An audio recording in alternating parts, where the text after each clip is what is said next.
नमस्कार प्रिय दर्शकों, हाजिर हूं मैं आज एक बेहद गंभीर, संवेदनशील और आपके जीवन से जुड़े विषय को लेकर।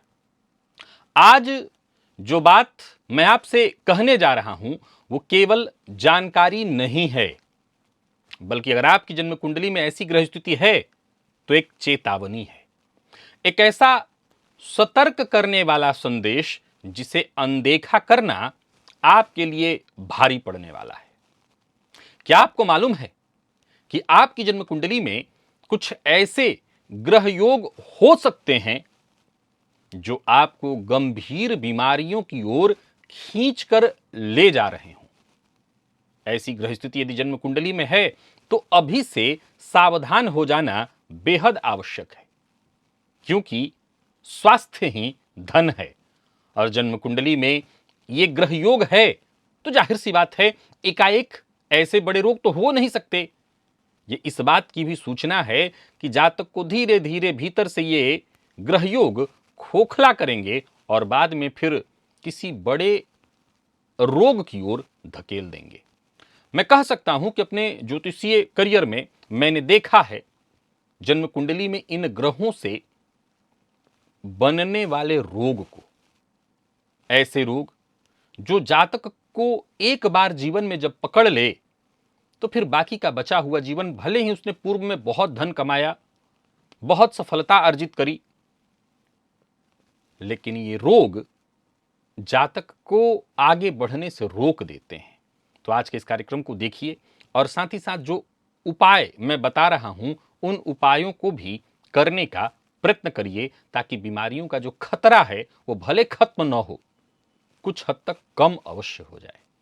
तो चलिए कार्यक्रम प्रारंभ करते हैं और इस कार्यक्रम को आप अपनी कुंडली, अपने बच्चे, परिवार के सभी सदस्यों की कुंडली पर एक बार अवश्य ही मिला करके इन योगों को देख लीजिए।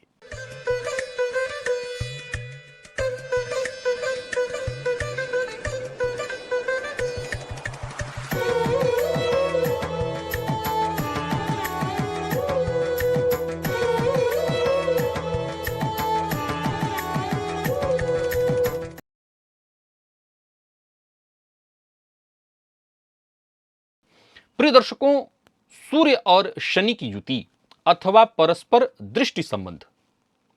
यदि सूर्य शनि की युति कुंडली के लग्न छठे भाव में अथवा आठवें भाव में अथवा जन्म कुंडली के चतुर्थ में सूर्य पर शनि की दृष्टि हो तो ऐसे जातक को हृदय रोग, हार्ट से संबंधित परेशानी, या तो हार्ट अटैक आए, स्टंट पड़े, उच्च रक्तचाप, हड्डियों का जो रोग, जोड़ों में दर्द इत्यादि, गठिया या पीठ दर्द की समस्या अवश्य होती है। मैं कह सकता हूं कि यह होना लगभग तय है, इसे रोका नहीं जा सकता। अगर जन्म कुंडली में ऐसी स्थिति दिखाई पड़ रही है, सूर्य शनि का ऐसा संबंध है लग्न चतुर्थ षष्ठ अष्टम से, तो ये रोग होना तय समझिए। क्या करना है आपको? तो शनिवार के दिन छाया दान करना है। क्या करना है आपको? तो भुवन भास्कर को अर्घ्य देना है। सूर्योदय के बाद तक नहीं सोना और विशेष रूप से हो सके तो रविवार के दिन नमक का त्याग करना है। ऐसा अगर आप करते हैं तो आप इन रोगों से बहुत हद तक सुरक्षित हो जाएंगे और ऐसी स्थिति में भी आपका इलाज हो सकेगा। शनि चंद्रमा की युति। प्रिय दर्शकों, मैं कोई नया अलग से योग नहीं बता रहा, बल्कि मैं इन योगों के चलते होने वाले रोग की चर्चा कर रहा हूं। यह बात ध्यान रखिएगा, आज का कार्यक्रम योग से जुड़ा हुआ नहीं है, इन योगों के कारण होने वाले रोग से है। शनि चंद्रमा की युति यदि कुंडली में, यानी शनि की चंद्रमा की युति हो अथवा शनि की दृष्टि चंद्रमा पर हो, विशेष करके जन्म कुंडली के चतुर्थ भाव में चंद्रमा पर शनि की दृष्टि हो, युति हो, छठे भाव में चंद्रमा पर शनि की दृष्टि या युति हो, आठवें भाव में चंद्रमा पर शनि की दृष्टि अथवा इन दोनों की युति हो, अथवा 12वें भाव में चंद्रमा पर शनि की दृष्टि या इनकी युति हो, तो मानसिक तनाव, अवसाद, मानसिक अशांति, वात रोग, जोड़ों में दर्द इत्यादि की शिकायत, गैस्ट्रिक की शिकायत यानी गैस से संबंधित परेशानी निश्चित रूप से होती है। विशेष करके कुंडली के 12वें भाव में चंद्रमा पर शनि की दृष्टि से अनिद्रा की शिकायत, षष्ठ में या चतुर्थ में चंद्रमा पर शनि इत्यादि से कफ जन्य रोग की शिकायत जातक को अवश्य होती है। ऐसा जातक उपाय के तौर पर रात्रि में चांदी के बर्तन में दूध पिए और या फिर जल पिए तो उससे फायदा मिलेगा। और विशेष करके शिव जी की आराधना करें। सोमवार के दिन विशेष रूप से शिव जी के ऊपर दूध और काले तिल का मिश्रण अर्पित करें। ओम नमः शिवाय इस मंत्र का जप करते हुए अथवा महामृत्युंजय मंत्र ओम त्र्यंबकम यजामहे सुगंधिम पुष्टिवर्धनम उर्वारुकमिव बंधनान मृत्योर्मुक्षीयमामृतात् इस मंत्र का जप करते हुए अगर भोलेनाथ पर दुग्ध और उसमें काला तिल डाल करके अर्पित करे तो फायदा मिलेगा। प्रिय दर्शकों, मंगल राहु की युति अंगारक योग के नाम से इस योग को जानते हैं। जन्म कुंडली में ये योग अगर कुंडली के लग्न में तीसरे, छठे या आठवें भाव में इन दोनों ग्रहों की युति है या इन्हीं भाव में मंगल पर राहु की दृष्टि पड़ रही है तो जातक को रक्त संबंधी रोग, रक्तचाप, चोट लगना, दुर्घटना, सर्जरी की संभावना लगभग ये तय है जातक के साथ होती ही होती है। अगर ऐसी स्थिति है कुंडली में तो आपको नियमित हनुमान जी की आराधना करना, संभव हो कभी कभार तो मंगलवार को, विशेषकर मंगलवार को रक्त दान करना, मसूर की दाल का दान करना लाभकारी सिद्ध होगा। तो अगर आप ऐसा करें तो आपको फायदा मिलेगा। और हनुमान जी की आराधना करिए, हनुमान जी का दर्शन करिए, फायदा मिलेगा। मैं पुनः दोहरा रहा हूं, यह दुर्योग का कार्यक्रम नहीं है, इन दुर्योगों के चलते होने वाले रोग का कार्यक्रम है। शुक्र केतु की युति यदि ये जन्म कुंडली के सप्तम, अष्टम या द्वादश में हो, जन्म कुंडली के सप्तम, अष्टम या द्वादश में शुक्र केतु की युति हो तो ये जातक को गुप्त रोग, हार्मोन का जो असंतुलन है वो दे देता है, मूत्राशय जन्य रोग, त्वचा संबंधी समस्या, स्त्रियों को जो स्त्री जन्य रोग होते हैं ऐसे रोग लगभग अवश्य होते हैं। मैं फिर दोहरा रहा हूं कि संभावना 90-95% रहती है। शुक्रवार के दिन सफेद वस्त्र, इत्र इत्यादि का दान करना, स्वयं दही चीनी का सेवन करना और मां लक्ष्मी की आराधना या देवी की आराधना, दुर्गा जी की आराधना करना, आपको ऐसा करना चाहिए। अथवा शुक्र के बीज मंत्र ओम द्राम द्रीम द्रौम सह शुक्राय नमः इस बीज मंत्र का जप करना आपके लिए लाभप्रद होगा। प्रिय दर्शकों, बुध यदि कुंडली के छठे, आठवें या 12वें भाव में शनि या राहु से युक्त या दृष्ट हो, पीड़ित अवस्था में हो अथवा नीच राशि में हो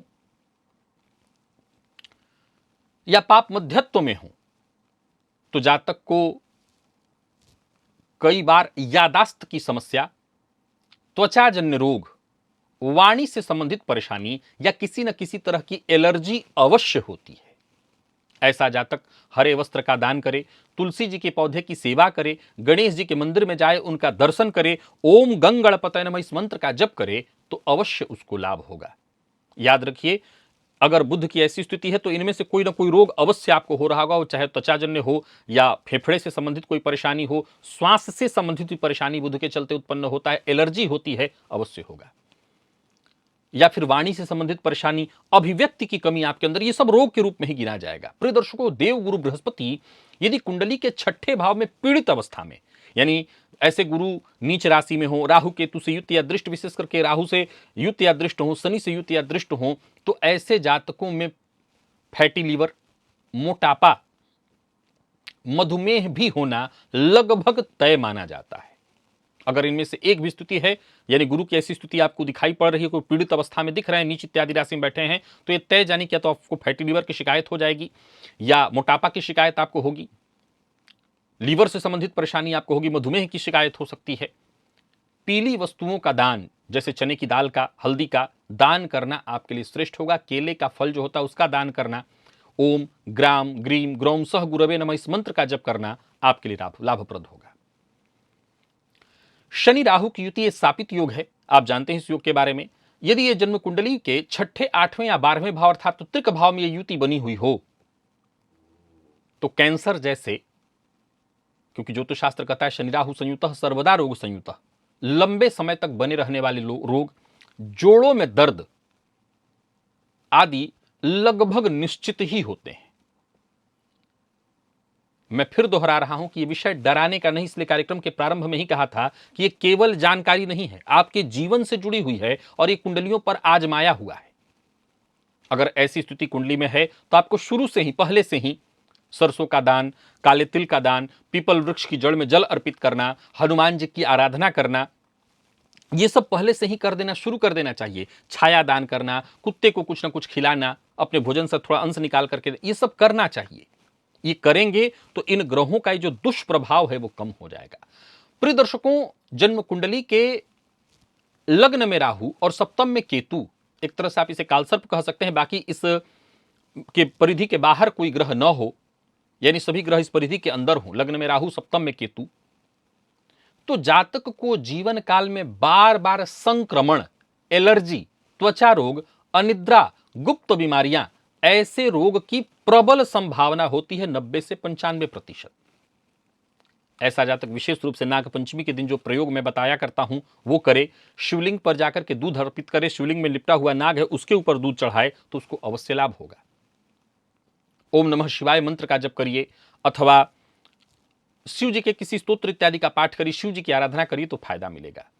प्रिय दर्शकों, मंगल यदि कुंडली के छठे, आठवें या 12वें भाव में राहु या शनि से दृष्ट या युक्त हो तो ये बताने की आवश्यकता नहीं कि अष्टम वाले मंगल को तो आप हमेशा ही सुनते हैं, छठे वाला मंगल भी 100% दुर्घटना इत्यादि देता है। 12वें के मंगल पर भी राहु शनि की दृष्टि हो तो ऑपरेशन, दुर्घटना, रक्त संक्रमण, यानी कुल मिलाकर के दुर्घटना, ज्वर, बीमारी यानी बुखार इत्यादि लगने से संबंधित परेशानियां होती रहती हैं। ऐसा जातक नियमित हनुमान चालीसा का पाठ करे, विशेष करके कभी कभी मैं हमेशा नहीं कहता, मंगलवार के दिन रक्तदान या मसूर की दाल का दान किया करे तो फायदा मिलेगा। और साथ ही साथ अगर हो सके तो हनुमान जी की विशेष आराधना करिए, इसी से आपको लाभ मिलेगा।